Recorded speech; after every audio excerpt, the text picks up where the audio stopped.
¿Alguna vez has utilizado realmente tu propia razón? Hola a todos, somos Francisca Villarreal y Carolina Menares, estudiantes de primer año de la carrera de Psicología de la Universidad Andrés Bello. En esta cápsula, para la asignatura de Psicología y Epistemología, analizaremos y relacionaremos principalmente los conceptos de autonomía y heteronomía y sapere aude con la película Capitán Fantástico, filme estadounidense estrenado en 2016 cuyo guionista y director es Matt Ross. El largometraje trata sobre la historia de una familia integrada por Ben, un padre de familia riguroso y audaz, que decidió junto a su esposa Leslie trasladarse a unas montañas boscosas situadas al noroeste de Estados Unidos, con el fin de criar a sus 6 hijos. En ese lugar llevan una vida tranquila, fuera del capitalismo y del consumismo, en donde se les inculca a los niños una peculiar forma de pensar y de vivir la vida. Por ejemplo, la educación intelectual, emocional y cultural de los niños se basa en enseñanzas de supervivencia, como la caza de animales para comer y el cultivo de sus propios huertos. Además, eran enriquecidos con un sinfín de libros de literatura como de filosofía y música, sumado a un entrenamiento físico que consistía en correr, escalar montañas y prácticas de defensa personal. Sin embargo, después de años viviendo aislados totalmente de la vida moderna y de las comodidades de las ciudades, Leslie, madre de los niños, es internada por problemas de salud, lo que termina finalmente en un suicidio. La trágica noticia del fallecimiento de la madre hace que la particular familia deba dejar temporalmente su modo de vida en la naturaleza y volver a la civilización, principalmente para asistir al funeral de Leslie,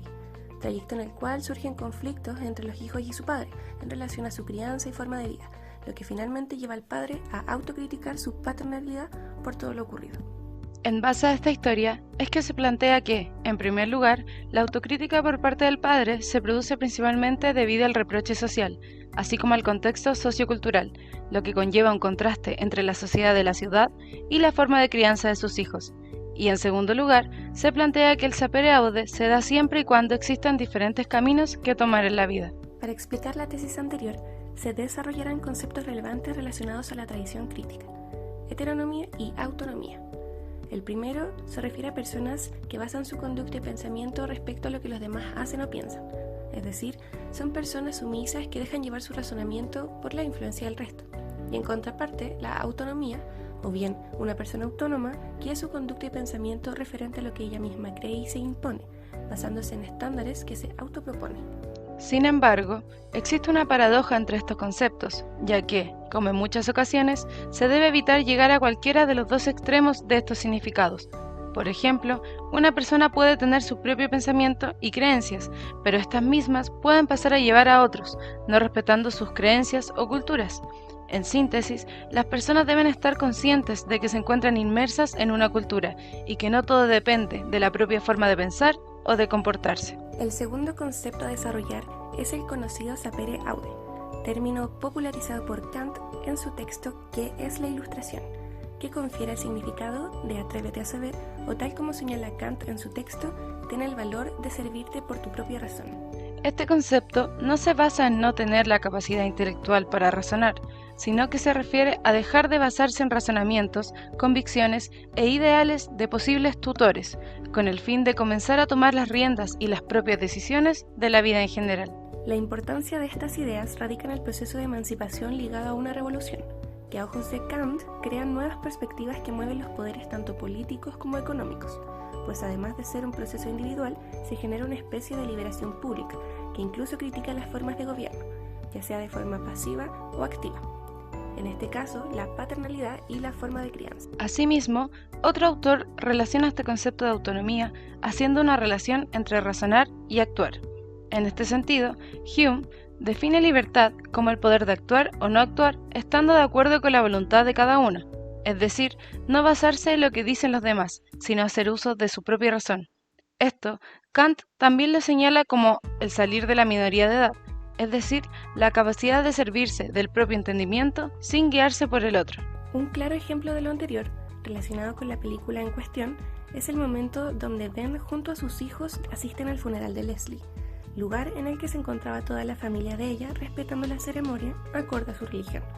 Sin embargo, Ben y sus hijos interrumpen dicho acto ingresando al lugar haciendo ruido, con vestimentas coloridos e incluso disfraces, en donde además Ben se acerca al ataúd mientras el padre realizaba el discurso acorde a la situación. Con lo señalado, se destacan diversas interrogantes, pues, a pesar de que la familia se encontraba valiéndose de su razón, o más bien de la razón de Ben, ¿fue adecuado irrumpir en el funeral, siendo que existían otras personas y familiares que también sufrían la muerte de Leslie? ¿O bien, existe solo una forma en que se debe realizar una ceremonia? Y, relacionado a esto, ¿quién decide qué es lo que se puede y lo que no se puede realizar en un funeral? Esto probablemente pasaba por la mente de Ben, quien era una persona claramente autónoma que no se guiaba sobre ningún tipo de reglas y menos normas sociales. No obstante, con sus acciones basadas en ese tipo de reflexiones, pasa a llevar a toda una familia y a un público asistente a dicha ceremonia, interrumpiendo a cabalidad un momento fúnebre, en donde se lamentaba la muerte de una hija, una hermana, una vecina y una amiga. Sin embargo, es la familia de ella quien tampoco respetó las convicciones de dicha mujer en vida. Otra situación pertinente a analizar es el momento donde el hijo mayor de Ben, de nombre Bo, conoce a una mujer por un corto periodo, de la cual finalmente se enamora, y termina pidiéndole que se case con él. Situación ante la cual la misma mujer junto a su madre se ríen pensando que se trataba de una broma, y luego se despiden de él. Tras lo anterior, Bo reflexiona y se percata de que su actitud no fue la más acorde. Hay que entender que el aprendizaje y el saber siempre dependen de un contexto sociohistórico y de conveniencia, que constituye o bien define lo que es enunciable de lo que no en base a articulaciones de conocimiento. Foucault definió dichas estructuras como discursos, los cuales crean la realidad y a los sujetos que están inmersos en ellas, otorgan sentido al mundo a partir del entrecruzamiento e incluso de la oposición en la que se articulan los discursos. En este caso, por una parte se reflejaba la enseñanza rica en aspectos intelectuales, mas no en habilidades blandas, lo cual hace que Bo finalmente culpe a su padre de no enseñarle nada de la vida, diciéndole que por su culpa hizo el ridículo, criticando así la forma de crianza que tuvo él y sus hermanos. Es importante señalar la relevancia del personaje de Bo en esta película, ya que, durante la historia, se exponen escenas en donde se demuestra que postuló a la universidad, obviamente a escondidas de su padre, pero con el apoyo de su madre, lo que evidencia que se atrevió finalmente a decidir sobre su futuro. Sin embargo, este hecho lo mantiene oculto hasta casi el final de la película, en donde se observa a toda la familia acompañando a Bo al aeropuerto, quien emprenderá un largo viaje, dejando expuesto que o se va a recorrer el mundo o bien se va a la universidad que postuló. Pese a existir estas dos opciones en el final de la película, ambas demuestran la existencia del sapere aude, ya que Bo finalmente toma las riendas de su vida y emprende un viaje, tanto territorial como personal, dejando de lado sus conductas y pensamientos basadas en su tutor, es decir, en su padre, y atreviéndose a pensar por sí mismo, saliendo así de lo que Kant señala como minoría de edad. Es sensato pensar que el resultado del viaje del Bo y su libertad de pensamiento fue gracias al punto de vista de Ben junto al de su esposa, pues la forma de vida que decidieron tomar, siendo esta fuera de la civilización, aspiraba a que sus hijos tengan una vida libre, tanto de las típicas costumbres capitalistas de las personas de la ciudad, como de las respuestas inválidas por el no uso de la propia razón, con el fin de poder valerse por sus propios conocimientos y habilidades. Sin embargo, fue la crítica a este libre pensar opacado por las enseñanzas y la autonomía del padre lo que realmente impulsó la autonomía del hijo. Otro momento fundamental para este análisis es cuando intentan recuperar a uno de los hijos de Ben, el cual se estaba quedando en casa de sus abuelos. Para esto, crean un plan y una de las hijas sube al techo de la casa con la intención de entrar por una ventana, situación en donde finalmente tiene un grave accidente tras caer de gran altura y golpearse la cabeza. Por consiguiente, acorde a la tesis que planteamos como grupo, es que la autocrítica que se realiza Ben se produce debido a los diversos conflictos que tuvo tanto él con sus hijos como sus mismos hijos con la sociedad en general, como cuando se ríen de Bo por pedirle matrimonio a una mujer o bien el accidente que tiene la menor tras caer del techo. Es por esto que Ben se da cuenta que realmente su intención de libertad de estar fuera de la vida en ciudad tal vez no era lo más acorde para la crianza de sus hijos, debido a que produce que poco a poco pierda a uno de ellos, realizando conductas que a pesar de la buena condición física que estos tenían, no era la más adecuada para niños de su edad.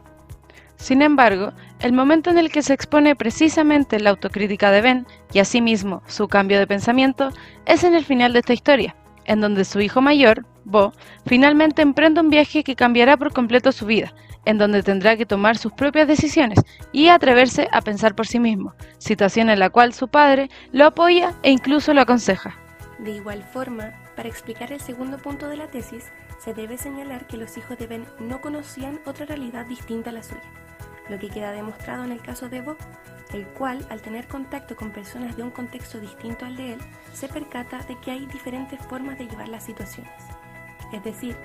si no hubiera realizado el viaje para asistir al funeral de su madre, no hubieran conocido otras realidades y tal vez hubiesen vivido su vida pensando que todo el mundo vive, piensa y actúa como ellos. Es por esto que una vez que conocen la vida en la ciudad, se dan cuenta de que pueden actuar de otras formas, lo que finalmente les permitirá tomar sus decisiones acorde a su propia voluntad.